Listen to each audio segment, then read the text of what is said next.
Hello there, this is Big Benedict. We're playing Tomb Raider 2013 on the PC on hard difficulty, and this is my guide for the aforementioned title, played on the aforementioned difficulty. So these are rather annoying sequences because the drops and beads of rain actually compromise your vision because they stick to the screen, as does all of the blood splatters, or excuse me, as do all of the blood splatters. I'm not a complete and utter moron. Just a complete one. So, shoot the guy with the grenade launcher. It's the guy who later will find out that he's got a brother and he's kind of upset about it, but that we just killed that guy.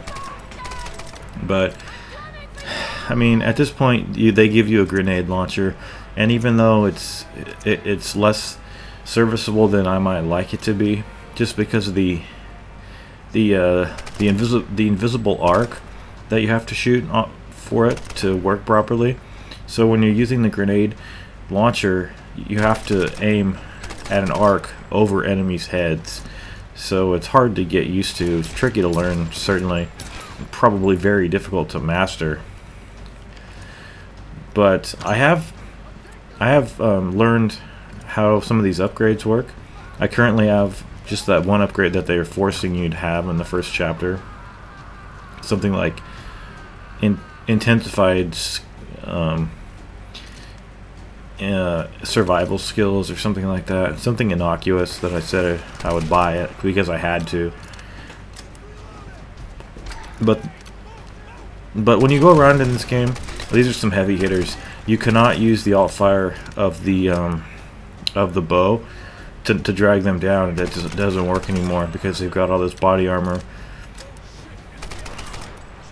But these, it feels like this is the end of the game, and it's really nice because it feels like the end of the game, and then you land at like a beach after this, which is my favorite part of the game. Dynamite throwers here are gonna get in your way quite a bit, and most of the times you're not supposed to kill everything at once. You're supposed to scramble to certain pieces of cover, make your way up to where the turret guy is, and in this particular instance you do make your way up, but only scramble your way forward when he stops shooting a little bit. So you go around the game, you collect salvage, and when you get enough salvage, it's dictated by some invisible number in the background.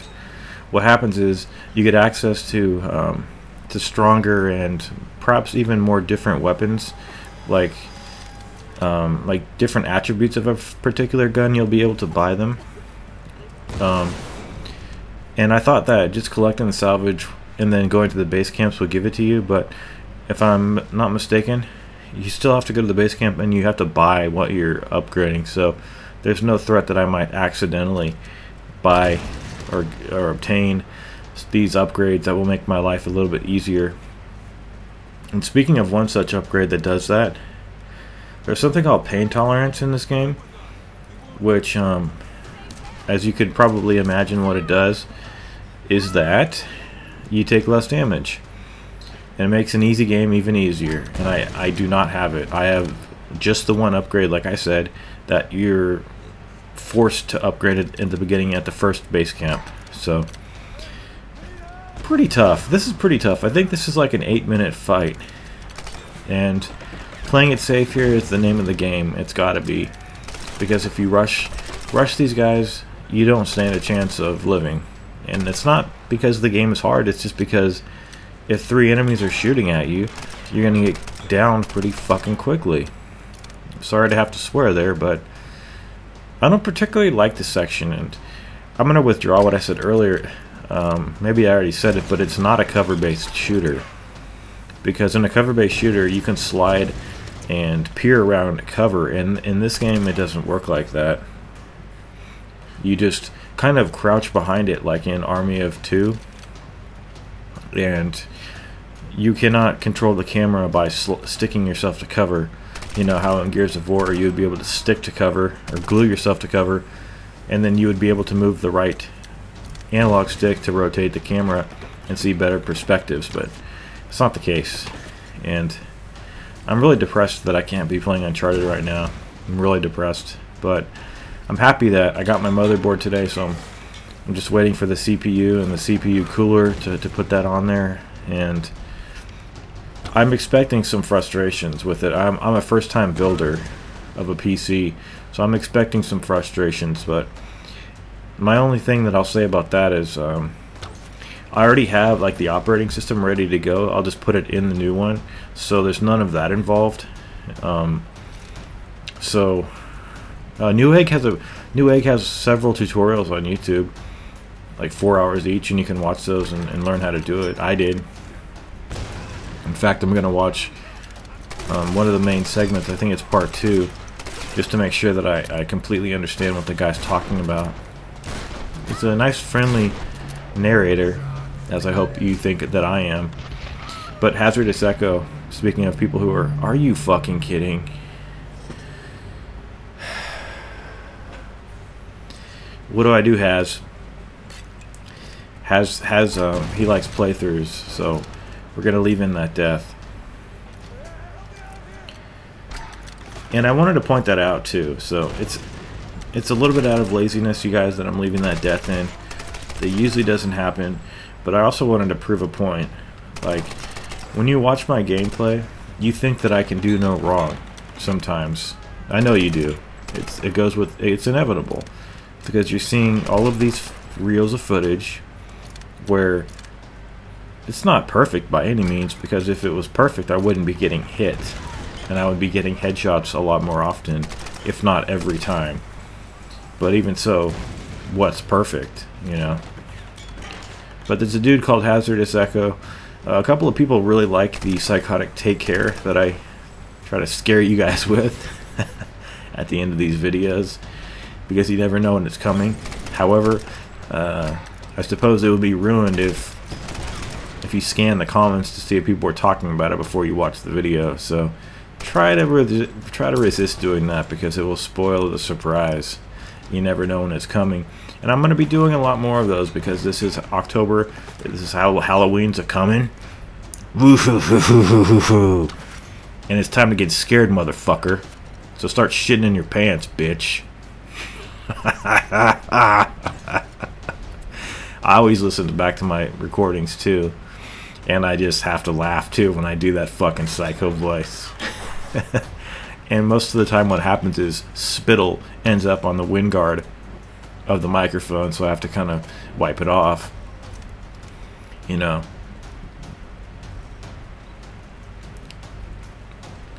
So anyway, what I wanted to say was, if you watch a stream of mine, you're going to see me die over and over and over and over and over. Not on this game necessarily, but if you watch me play Ninja Gaiden 2 or Vanquish or even Razor's Edge, you're going to see constant deaths. And I think people, when they watch streams, I think people get annoyed when the person dies. I think so. That's what it feels like to me, that people are getting annoyed by all these deaths, and they just don't realize you have to consider what difficulty the person's playing on. Because if this was on easy, it would be harder to die than to not die. You would have to go out of your way. You'd have to stand there, put the controller down, go to the bathroom, and come back, and then hope you would be dead. Because that's how easy some of these easy games are. On easy. Easy E. Straight out of Compton, motherfucker. Oh, I love Easy E. I love Seosin too. If you don't know, there's a band called Seosin, and they've got a lot of good kind of alternative grunge rock kind of a flair to these guys. I don't know how they're doing these days.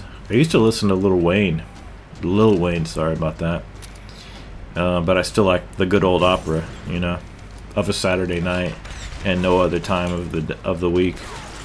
And it's going to be really sad when Sean retires, but I don't think he'll ever retire, because that dude seems like he's a robot. Sean Shitter, as I call him. And for the reason that he never stops talking. When he, you know, I want to listen to opera. It's fine if you want to do the synopses of the operas. But you know, just keep it pithy, motherfucker. Keep it pithy, fucking pig's whore. But anyway, you guys, what was I going with? I was gonna say something ingenious. Nothing. It's lost. I don't know what I was gonna say. I think I was just gonna say something like, you know, I have to just say that the people that have the impression that I'm some kind of a demigod or a god, you have to stop thinking that way, you guys. Because I'm a decent player. I'm in my early 30s. I've been playing my whole life with games, except a period of about 10 years. But I was, you know, I remember bringing home a Nintendo with Super Mario Brothers and Duck Hunt. I hate people that say Mario. It's Mario, bitch. I mean, I got a Sega Genesis, and I had Quackshot and Shadow Dancer, that Shinobi game that's really hard. I beat it on the hardest difficulty. In my later years, I think I did. Or maybe it was my younger years, I'm not sure. But yeah, we had a Super Nintendo, we had everything. And I remember it was in college when I bought a PlayStation 1 just for Final Fantasy VII, and I got completely engrossed in that game. And some of the earlier RPGs, I also got a Super Nintendo when I was 14, and I got Final Fantasy III. It's one of the best memories I've ever had, especially in that opera house. That may be why I like opera so much, because of that opera house part.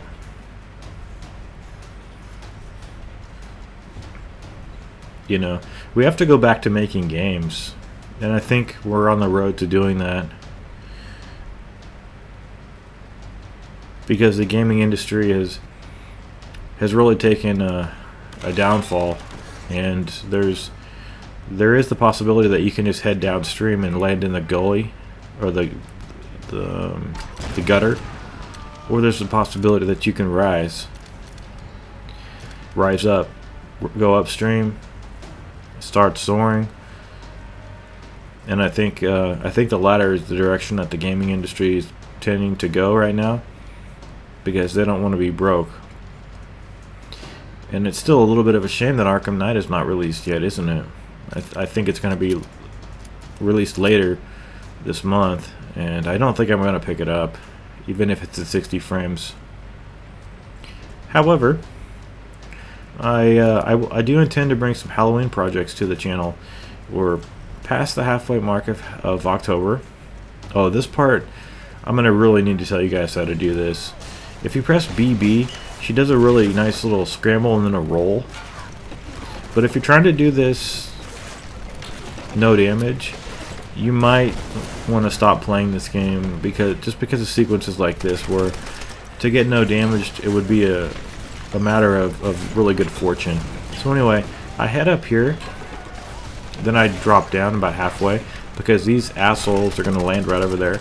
And you can either shoot these guys down here where there's pretty good cover, especially from the gun turret, or you can find yourself shooting them up there where there's piss poor cover, and the possibility that the gun turret will hit you. So now they want you to run on this, and I think you have iframes during this. It would make sense, because I've never got hit by that. And if you didn't know, I actually feel really bad that I left that death in. But nobody's perfect. I mean, I wanted to illustrate that, because what you saw, me dying one time, that's nothing. Anyway, it's getting pretty hot again. It's October 16th today, and the man I mentioned, Hazardous Echo, the legend,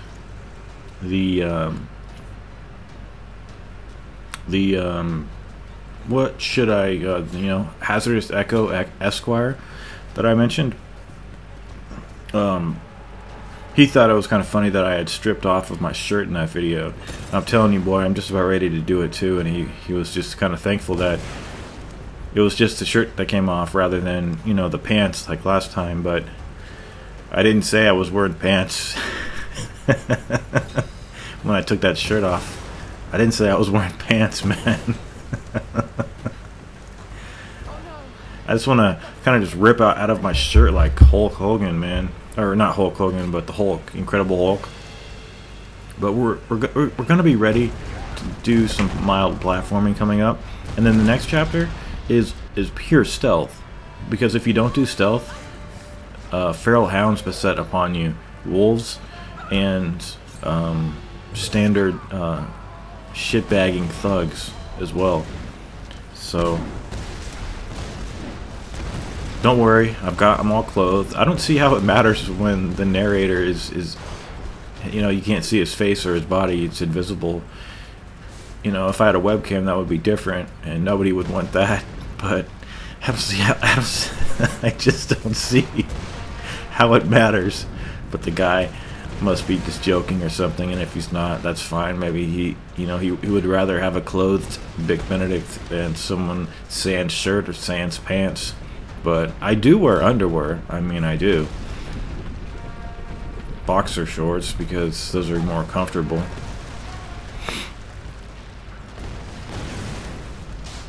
But I won't be asking for donations anymore. I know that might have been annoying to everybody. If you want to donate, it's your own thing, you know. Just go ahead and donate if you like. But I really appreciate the people just coming here for me. Because that's what this video has been, pretty much just me cracking a few jokes, being casual, leaving in that death, and I'm really fortunate that everybody's here. I'm really blessed.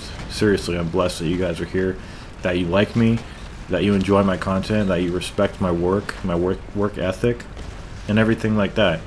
And it's only going to get better from here, you guys.